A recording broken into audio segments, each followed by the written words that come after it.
Hello and welcome to Joy News at 6.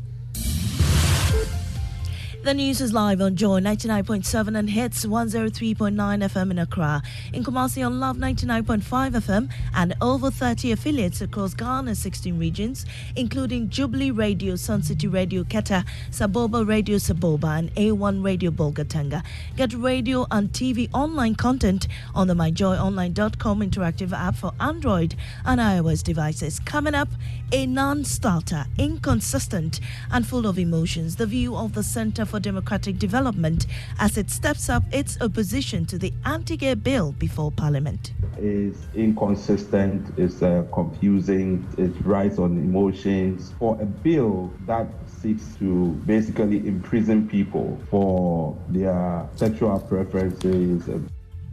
Also this morning, residents of Weja and motorists who use the Accra Cape Coast Highway angry about the seeming lack of action by city authorities to immediately stop the perennial flooding on sections of the road. And a lot of the economic wealth of this country passes through here to Takoradi Harbour and all those places. Staffs are on tables and stuff like that, so that when we are not here and it rains, it doesn't damage.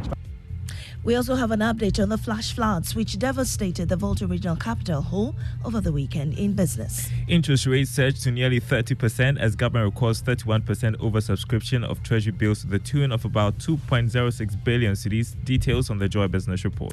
And a successful mini clinic at the Echemoto Retail Center as the build-up to this year's Ecobank Ghana Joy Habitat Fair takes off. Most of the time, when we are putting up projects, we don't really get advice from the right people. So, these kind of fairs are quite good for us so that we can get advice from the right people. And Ghana Secondary Technical School aims to secure its maiden national championship victory after being crowned the best school in the National Science and Maths quiz in the Western Zonal Championship. Bless them for us, O Lord, bless them for us. I am Amiesi Nyamiche Thompson. Thanks for choosing us. We're your home of independent, fearless, and credible journalism.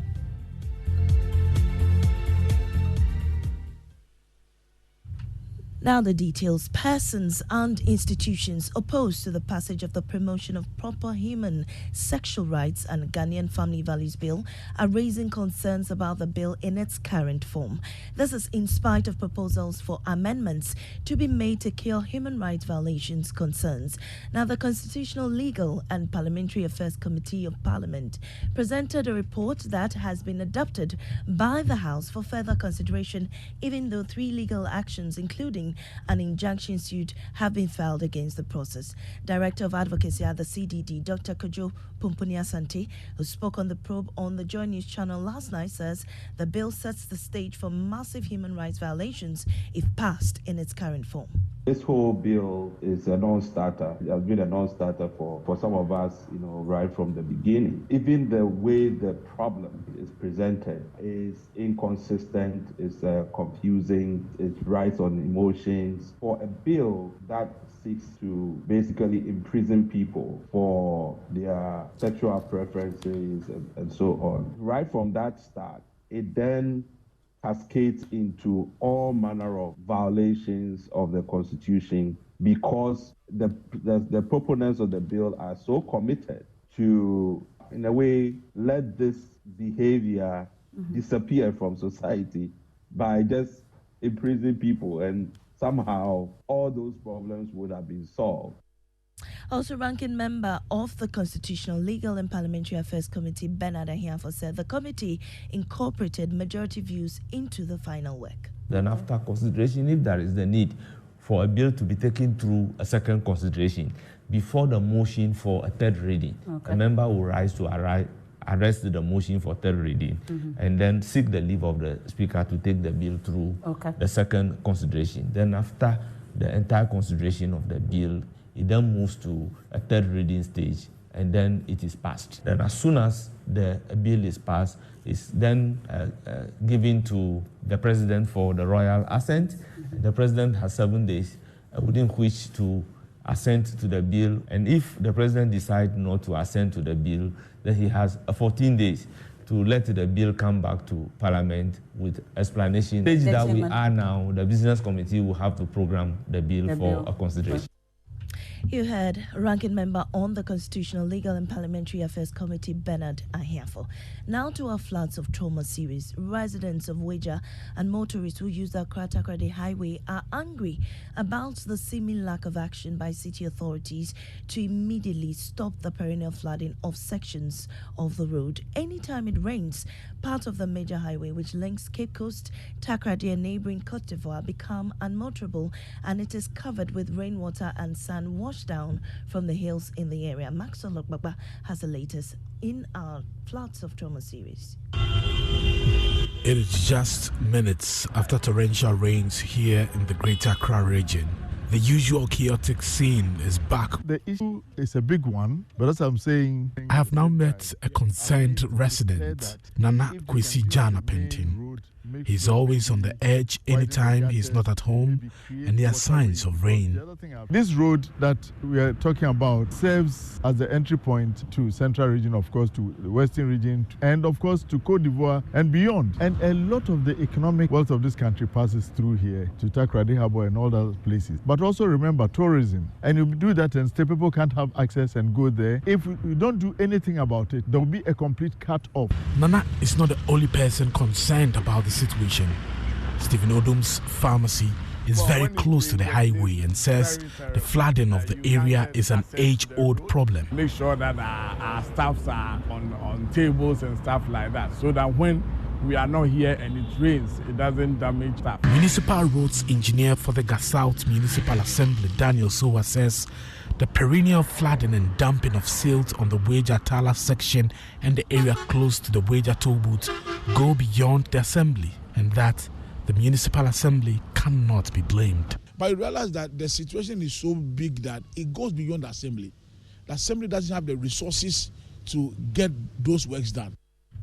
Meanwhile, preliminary assessment by the National Disaster Management Organization has cited building on waterways as the main cause for the flash floods that destroyed shops and property in the whole municipality over the weekend. Some residents who were impacted by the floods shared some thoughts on what might have accounted for it. All this time, there was no development on the mountains. This is the Kabakaba Hills. And the Kabakaba Hills is now taking huge development of hotels and houses, and you know the rainfall flows from the mountain to the ground or the down here, and this is what we are suffering now. Because when you see the volume of water flowing from the mountain top down there down to this place where we are now, it's very great, and obstacles here and there, people blocking the path of the water flow, constructions. So something must be done.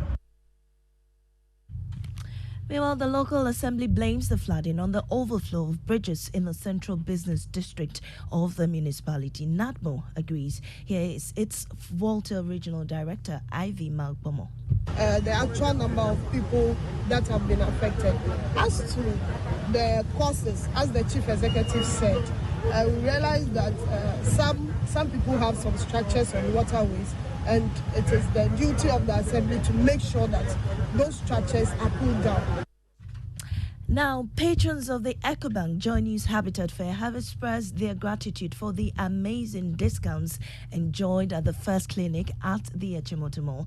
The fair is aimed at helping address Ghana's housing deficit. Joy News Blessed Suga has been interacting with some of them. Hello, sir. I see that you're seriously trying to know more about the products on offer. You're excited, isn't it? Yeah, I think I'm just passing around to be able to get one or two advice for, window. Yes. Yeah. Okay. What message will you share? I mean, you've been here, you've seen it for yourself. It's good for us to pass around to get technical advice. Most of the time, when we are putting up projects, we don't really get advice from the right people. So, these kind of fairs are quite good for us so that we can get advice from the right people. I see you wearing rent to own. What's that about? Okay, so rent to own basically is a project that we are working on in Pram. It's a city development, a well-planned city that we are working on. So we are having houses and lands on sale. We have very, very amazing discounts as well. So In a remarkable triumph, Ghana Secondary Technical School GSTS emerged victorious in the Western Regional or Western Zonal Regional Championship, clinching their first ever regional title. The highly anticipated showdown saw previous champion Archbishop Porter Girls Senior High School falling short of expectations. Michael Ashali has more. The region was set for a nerve-wracking grand finale. One-time winners Archbishop Porter Girls were lost in the contest as they placed third. Lina. 25.9 meters per second. That is incorrect. It was Ghana Secondary Technical School who sailed through without a fight. Archbishop Porter Girls Senior High School had 21 points. And Vijay Senior High School, they got 28 points. And the Giants of the West Side, ESTS wins with 34 points. For the first time, they truly stand tall as giants in the central region above everyone else.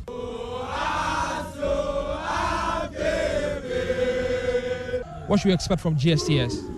Nothing but the best. And that was Michael Ashali's report, and that's it for the bulletin. In our top story, the Center for Democratic Development describes the anti-gay bill before Parliament as a non-starter, inconsistent and full of emotions that cannot be passed in its current form. I am Amisi Nyamiche Thompson. Business is next on the Super Morning Show.